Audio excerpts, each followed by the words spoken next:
Gerai, pradėkime nuo Elono Musko. Kontroversiška asmenybė, visi tai žinome. Ir jis yra pasakęs įdomių dalykų apie šį gaisrą. Tai, kad jais dabar pasidalinsiu, dar nereiškia, jog sutinku su viskuo, ką jis yra sakęs anksčiau ar kažkaip įgarbinu. Tačiau prieš porą dienų jis patvytino X Twitter platformoje, kad Los Andželas yra deginamas specialiai vadinamojo Deep State. Deep State lietuviškai reikštų terminą apibūdinantį paslėptą galios struktūrą, kuri daro įtaką ir kontroliuoja politinius sprendimus. Los Andželo gaisrai buvo pradėti dirbtinai. Čia dar užfiksuotas vienas įtariamasis, kuris buvo sulaikytas vietiniu ir vėliau buvo suimtas.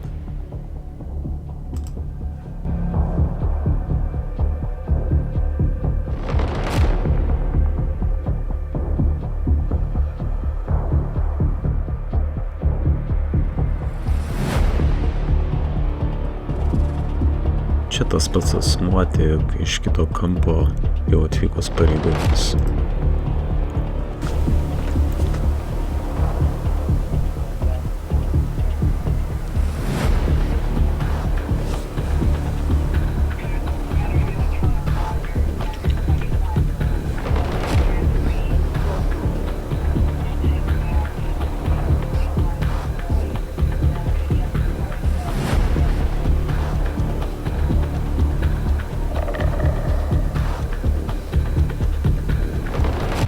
Dar vienas žmogus sulaikytas, kuris sukėlė šį gaisrą, Escobaras, jo pavardė.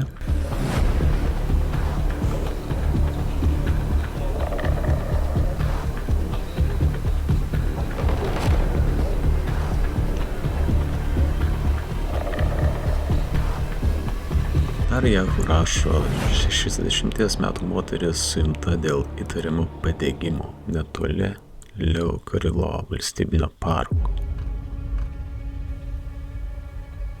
Štai kaip jie atrodo. Čia užfiksuoti asmenys, kurie mėto benzino bakus, kad kurstytų ugnį.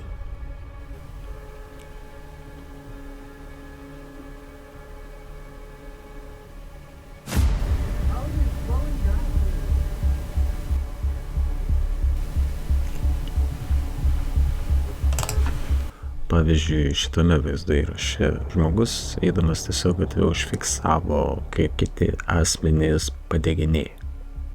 We're at 302 Pico and people are lighting fires now. You can see they lit a fire. These guys, not all the people there, but some of those guys lit that fire, and they're actually the trees caught fire and then the palms are catching fire. So Dar vienas vaizdo įrašas, kurio lietuviškas pavadinimas būtų aktorė Whitney Cummings gauna SMS žinutes, kuriuose sakoma, kad yra žmonių, kurie bando į kanalizaciją pilti benziną.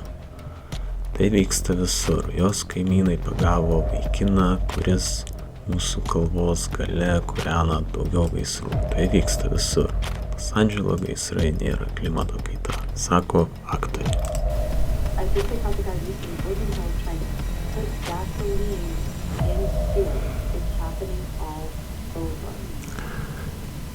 Ir mergina pasako tiesiog tai, kas buvo, ką tik perskaitėte. Čia užfiksuota, kaip vienas iš benamių padeginėja.